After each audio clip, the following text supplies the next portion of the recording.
Bulletin का आगाज अहम खबर के साथ। शुगर मिल्स केस, नैब ने मरियम नवाज की जमानत मनसूखी की दरख्वास्त वापस ले ली। सुप्रीम कोर्ट ने मरियम नवाज की जमानत मनसूखी की नैब दरख्वास्त वापस लेने पर खारिज कर दी। इसी पर मजीद तफसीलात जानते हैं, नुमाइंदा आमिर सईद अब्बासी हमारे साथ मौजूद हैं। जी आमिर, बताइएगा।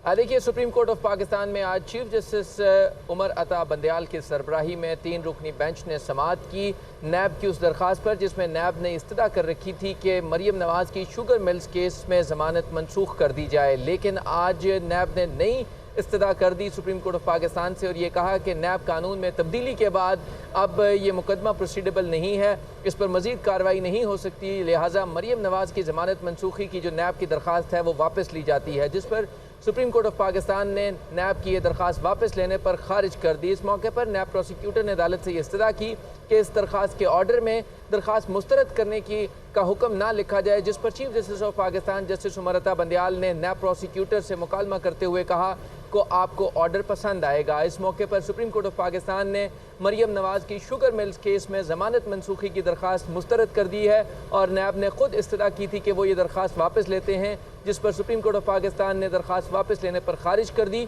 और अब ये मुकदमा जो है वो दाखिल दफ्तर कर दिया गया है। नैब ने मरियम नवाज की ज़मानत मनसूखी के लिए सुप्रीम कोर्ट ऑफ पाकिस्तान से 3 साल कबल रुजू किया था, जब लाहौर हाई कोर्ट ने मरियम नवाज की ज़मानत मंजूर की थी और मंजूर करके उनकी रिहाई का हुक्म दिया था।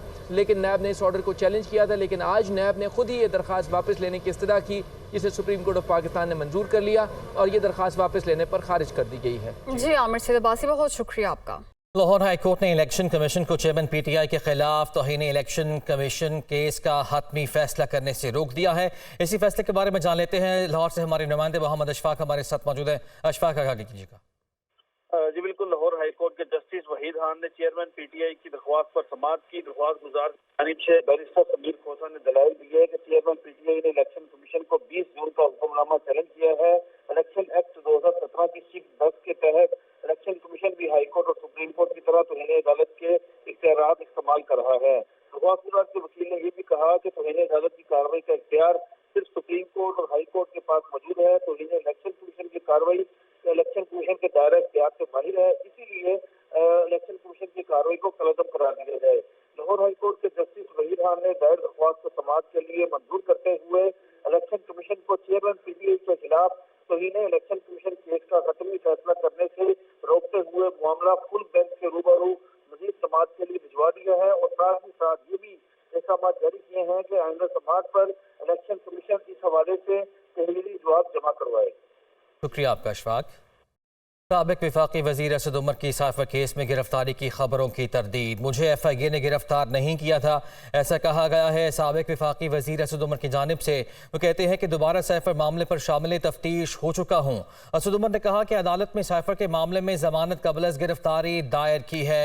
साबिक वफाकी वजीर असद उमर की साइफर केस में गिरफ्तारी की खबरों की तरदीद सामने आई है। तफसीलात जान लेते हैं। इस्लामाबाद से हमारे नुमाइंदे हसीब मलिक हमारे साथ मौजूद हैं। हसीब, आगाह कीजिएगा।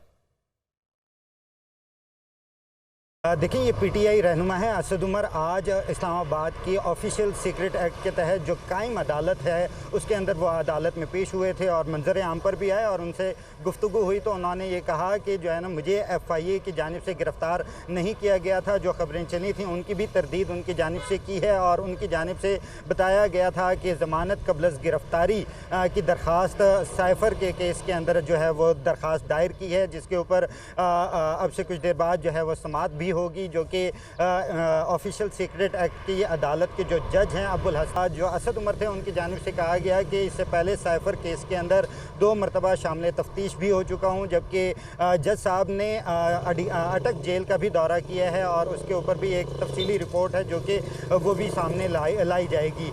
तो ये साइफर का मामला है जिसके अंदर आज असद उमर इस्लामाबाद की ऑफिशियल सीक्रेट एक्ट के तहत जो अदालत कायम की गई थी उसके अंदर आज उन्होंने रुजू किया है और दरख्वास्त दायर की है और दरख्वास्त के अंदर मौक़िफ़ इख्तियार किया है कि जब तक केस का फ़ैसला नहीं हो जाता उस वक्त तक ज़मानत कबल अज़ गिरफ़्तारी की जो दरख्वास्त है उसको मंजूर किया जाए। तो ये बेसिक उनका स्टांस था, बेसिक मौक़िफ़ था कि जब तक निगरान वज़ीर आज़म अनवारुल हक काकड़ की ज़ेर सदारत निगरान वफाकी काबीना का इजलास आज होगा। काबीना इजलास में बिल से मुतालिक सदर आरिफ अलवी के बयान और बाद की सूरत हाल पर गौर किया जाएगा। इसी हवाले से तफसीलात जानते हैं नुमाइंदा जावेद हुसैन से। जी जावेद हुसैन। जी देखें, कुछ ही देर बाद जो है वो निगरान वज़ीर आज़म अनवारुल हक काकड़ की ज़ेर सदारत निगरान वफाकी काबीना का इजलास होने जा रहा है और ज़राए बता रहे हैं कि जो एजेंडा है वो फ़िलहाल जो मेंबर्स हैं उनको नहीं दिया गया। एजेंडा ऑन टेबल है और इसमें जो मुल्क की मजमूई जो अमन व अमान की सूरत हाल है और ख़ास तौर पर माशी जो सूरत हाल है उसका जायज़ा लिया जाएगा और आइंदा की हिकमत अमली से मुतालिक निगरान वज़ीर आज़म अपनी काबीना को हिदायत जारी करेंगे। आज जैसा कि निगरान वज़ीर आज़म का दौरा कराची भी है, तो इससे मुतालिक जो दौरे में जो उनकी मीटिंग्स होनी है वहाँ पर ताजिर बरदरी से और दीगर मौज़ूआत पर, उससे मुतालिक भी वो अपनी काबीना से जो है वो मुशावरत करेंगे। और दूसरी जानिब जो जड़ामाला का वाक़या था उसमें जो उनका कल का दौरा हुआ है और ऐसे वाक़यात से मुतालिक भी जो काबीना जो है वो अपनी उस पर मुशावरत करेगी, गौर करेगी। और ये बताया जा रहा है कि ख़ास तौर पर जो सदर ममलिकत की ट्वीट और उसके बाद की जो सूरत हाल पैदा हुई है, जावेद हुसैन बहुत शुक्रिया। चेयरमैन पीटीआई की तोशाखाना केस में सजा के खिलाफ अपील पर समाअत आज फिर इस्लामाबाद हाई कोर्ट में होने जा रही है। 2 रुकनी बेंच चेयरमैन पीटीआई की सजा मुअत्तली की दरख्वास्त पर समाअत करने जा रहा है। तफसीलात जान लेते हैं इस्लामाबाद से हमारे नुमाइंदे मोहम्मद इमरान हमारे साथ मौजूद हैं। इमरान, अपडेट कीजिए। जी, तकरीबन 2 हफ्तों के वक्फे के बाद इस्लामाबाद हाई कोर्ट का 2 रुकनी बेंच आज चेयरमैन पीटीआई की सज़ा के ख़िलाफ़ अपील और सज़ा मुअत्तली की दरख्वास्त पर समाअत करेगा। इस बेंच में chief justice Islamabad high court justice Aamir Farooq और जस्टिस तारिक महमूद जहांगीरी शामिल हैं। गुज़श्ता समाअत पर अदालत की जानिब से इस दरख्वास्त पर फ़रीक़ैन को नोटिस जारी किए गए थे। फ़रीक़ैन में इलेक्शन कमीशन शामिल है। आज इलेक्शन कमीशन की तरफ से अपना जवाब जमा कराया जाएगा। इसके अलावा जो दूसरी दरख्वास्त थी जो कि मरकज़ी अपील है, उसमें अदालत की जानिब से इस केस का मुकम्मल रिकॉर्ड भी तलब किया गया था, क्योंकि इनिशियल स्टेज पर चेयरमैन पीटीआई के वकला की जानिब से ये रिलीफ मांगा गया था अदालत से कि पहले सज़ा मुअत्तली की दरख्वास्त को सुना जाए, उस पर फैसला किया जाए। और ख्वाजा हारिस की जानिब से ये मौक़िफ़ अपनाया गया था कि जब ट्रायल के दौरान ट्रायल कोर्ट के फैसले के ख़िलाफ़ एक दरख्वास्त इस्लामाबाद हाई कोर्ट में पेंडिंग थी, तो ऐसे में जो ट्रायल कोर्ट के जज हैं वो फैसला सुनाने के मजाज ही नहीं थे, लेकिन उन्होंने हमें सुने बगैर इस केस का फैसला कर दिया, क्योंकि इस्लामाबाद हाई कोर्ट की जानिब से केस के काबिल समाअत होने से मुतल्लिक मामला जो है वो भी रिमांड बैक किया गया था और अदालत की जानिब से ये डायरेक्शन दी गई थी कि फ़रीक़ैन के वकला को सुनकर इस पर फैसला किया जाए। लेकिन ट्रायल कोर्ट के जज की जानिब से चेयरमैन पीटीआई के वकला को सुने बगैर ही फैसला जारी कर दिया गया।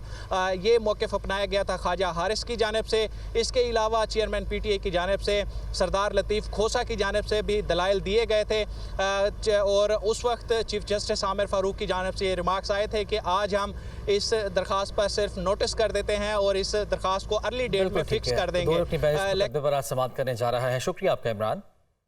बडग्राम के इलाके अलाई पासो के मकाम पर चेयरलिफ्ट की रस्सी टूट गई। चेयरलिफ्ट में असातिज़ा और स्कूल के 8 बच्चे सवार हैं। एक रस्सी टूटने से चेयरलिफ्ट सैकड़ों फुट की बुलंदी पर लटक गई। इसी हवाले से मजीद तफसीलात जानते हैं नुमाइंदा नादिर खान से। जी नादिर, बताइएगा, रेस्क्यू ऑपरेशन शुरू हुआ? जी बिल्कुल, दुनिया न्यूज़ पे खबर नशर होने के बाद रेस्क्यू टीम जो है वो जय वक़ुआ पर पहुंच चुकी है और वहां पे वो रेस्क्यू कराने की कोशिश में है, लेकिन उनके पास ऐसे कोई आलात नहीं है, क्योंकि ये सैकड़ों फीट बुलंदी पे ये चेयरलिफ्ट फंसा हुआ है, जिसको रेस्क्यू कराने के लिए वो आलात चाहिए जिसकी वजह से उनको रेस्क्यू कराया जा सके। रेस्क्यू ज़राए के मुताबिक हमने जो मालूमात की तो उनका कहना है कि इसके लिए हेलीकॉप्टर की जरूरत पड़ेगी। हेलीकॉप्टर की मदद से ही रेस्क्यू किया जा सकता है, अदरवाइज उसको रेस्क्यू कराना मुश्किल है।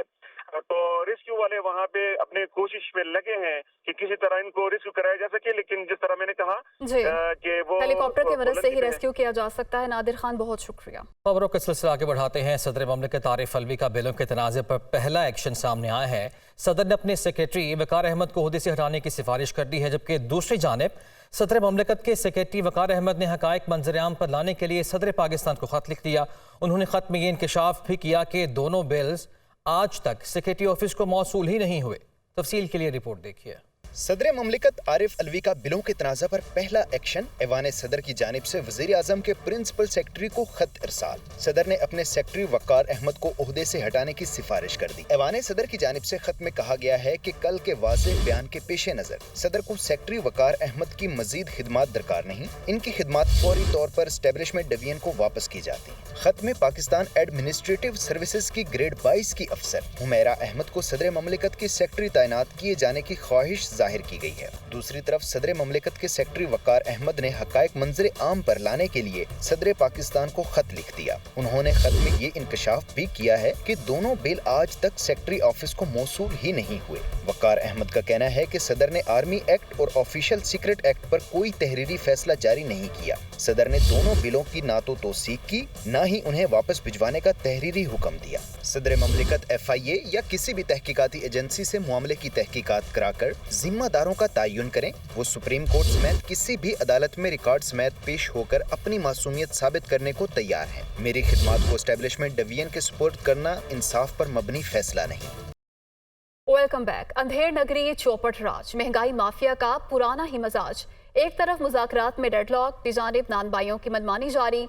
रोटी और नान की कीमत पहुंच से बाहर हो गई। नान भाई एसोसिएशन और डिस्ट्रिक्ट प्राइस कंट्रोल कमेटी में डेडलॉक बरकरार। नान भाइयों की मनमानियां जारी हैं। शहर में डंके की चोट पर रोटी 20 रुपए और नान 30 रुपए में बेचा जा रहा है। लाहौर में 70% से ज्यादा तनूरों पर नान रोटी महंगी दी जा रही है। सरकारी रेट लिस्ट में नान 25 रुपए और रोटी 15 रुपए है। नान और रोटी की कीमत में 5 रुपए का अज खुद इजाफा। नान 30 रुपए और रोटी 20 रुपए में फरोख्त की जा रही है। 10,000 तनूरों पर अज खुद मुतफरिक नई कीमतों पर नान रोटी बेची जा रही है। Temple road, Abid market, Mozang, Regal chowk में नान रोटी महंगी बेची जा रही है। अनारकली, लक्ष्मी, बीडन रोड और अंदरून शहर में भी रोटी 20 रुपए और नान 30 रुपए का बेचा जा रहा है। महंगाई के सताए शहरियों का कहना है कि महंगाई से हमारा खून चूसा जा रहा है। रियासत तो जैसे सोई हुई है। 2 वक्त की रोटी की बात पुरानी हो गई, अब 1 वक्त की पूरी नहीं होती। नान के बारे में पूछ रहे हैं। नान सादा जो है ना 30 का है और ये तिलों वाला 40 का है, जो मैं अफोर्ड नहीं कर सकता। मजबूरन एक खा रहा हूँ। ये पहले 2 खाता था, अब 1 खा रहा हूँ। महंगाई बहुत ज़्यादा है, आटा बहुत महंगा है, घरों के बिल इतने ज़्यादा आ रहे हैं कि कुछ समझ नहीं है। नान रोटी बहुत ज़्यादा है। सदर एसोसिएशन आफ्ताब असलम गिल का कहना है कि हमें कीमतें कम रखने की वार्निंग दी जाती है। महंगा आटा लेकर सस्ती रोटी और नान कैसे दें। तो नाज़रीन, अवाम को सुख का सांस कहीं भी मैसर नहीं है। नान भाइयों की अजारादारी और इंतजामिया की नाअहली के सबब अवाम महंगी रोटी और नान खरीदने पर मजबूर हैं। मुख्तलिफ इलाकों से लाहौर के हमारे नुमाइंदान हमारे साथ मौजूद हैं। इमरान अकबर, सामिया सईद और राहिल सईद हमारे साथ मौजूद। सबसे पहले इमरान, आपकी जानिब आऊँगा, किस इलाके में मौजूद है, यहाँ पे क्या रेट चल रहे नान और रोटी के?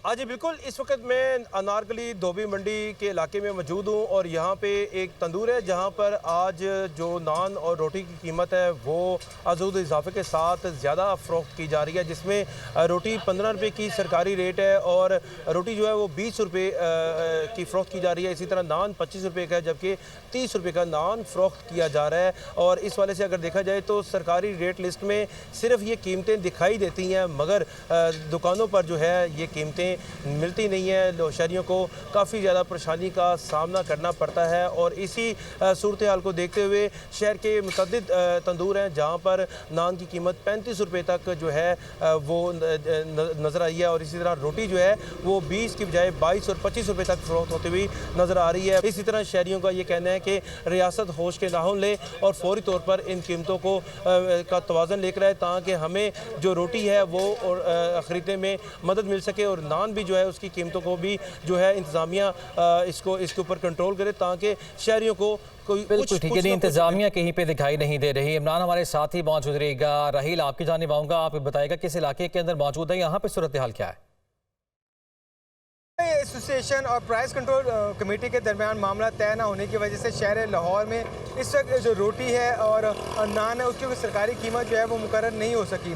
और जो पुरानी कीमत है उस पर जो है वो कोई भी तंदूर जो मालिक है या तंदूर के जो मालकान है वो रोटी फ़रोख्त नहीं कर रहे। सरकारी तौर पर जो नान की कीमत है वो 25 रुपये मुकर्रर की गई है, जबकि सादा रोटी की कीमत जो है वो 15 रुपये मुकर्रर की गई थी। लेकिन तमाम शहर लाहौर के तंदूर जो जिनकी तादाद तकरीबन 10,000 है, वहाँ पर नान जो है वो 30 रुपये का, जबकि जो सादी रोटी है वो 20 रुपये की फ़रोख्त की जा रही है। हमारे साथ कुछ शहरी भी मौजूद हैं, उनसे बात करते हैं। ये तो नाम की सिर्फ सरकार है, आमद दरामद कोई नहीं है। नान इस वक्त 30 रुपये का, सादा रोटी 20 की बिक रही है। जो गवर्नमेंट का रेट है 15 रुपये और 25 रुपये। आटे का रेट इन्होंने मुकर्रर है थोड़ा 2300 रुपये, जो इस वक्त 3000 रुपये का भी नहीं मिल रहा। सरकारी तौर पर जो कीमत मुकर्रर की गई है उस पर कहीं अमल दरामद होता हुआ नज़र नहीं आ रहा, और मजदूर तबके को और आम शहरियों को जो है वो महंगे दामों नान और सादी रोटी जो है वो ख़रीदना जो है वो पड़ रही है। जी, यानी अवाम परेशानी का शिकार दिखाई दे रहे हैं। सामी आपकी जानिब आऊँगा, अब्दुल हकीम रोड पर यहाँ पर मौजूद हैं, आप क्या सूरत हाल देख रही हैं? बिल्कुल, मैं इस वक्त अब्दुल हकीम रोड के इलाके में जो एक तंदूर है उस पर मौजूद हूँ, और यही देखा जा रहा है कि रोटी और नान की जो कीमतें हैं उनमें एक बार फिर से इजाफा कर दिया गया है, और यही बताया जा रहा है कि ये इजाफा जो है ये अज़ खुद किया गया है। अगर बात कर ली जाए इनकी कीमतों के हवाले से तो यही देखा जा रहा है कि यहाँ पर जो रोटी है वो 20 रुपये में फ़रोख्त की जा रही है, जबकि नान जो है वो 30 रुपये में फ़रोख्त किया जा रहा है। इसके बरक्स अगर बात कर ली जाए रेट लिस्ट के हवाले से तो रेट लिस्ट में यही जो रोटी है उसकी कीमत 15 रुपये है और नान की जो कीमत है वो 22 रुपये है। लेकिन ये देखा जा रहा है कि रेट लिस्ट से जो ज़्यादा कीमतें हैं वो यहाँ पर तंदूरों पर लगाई जा रही हैं और बेची जा रही हैं। अगर बात की जाए यहाँ पर जो है वो इंतज़ामिया की जानिब से यही कहा जा रहा है कि हमने जो कीमतों में इजाफा किया है वो सिर्फ इसलिए किया है क्योंकि आटा जो है वो महंगा हो गया है। यहाँ पर जो शहरी हैं रोटी लेने आ रहे हैं वो शदीद परेशान हाल दिखाई दे रहे हैं। उनकी जानिब से यही कहा जा रहा है कि बच्चों को जो 2 वक्त की रोटी खिलाना है वो किसी क़यामत से कम नहीं है। हुकूमत की जानिब से कुछ नहीं किया जा रहा। यहाँ पर जो है वो गरीब का खून जो है वो पिया जा रहा है, क्योंकि रोज़ाना की बुनियाद पर यही देखा जाता है कि रोटी की जो कीमतें हैं वो आसमान से बातें करती हुई दिखाई देती हैं। जी।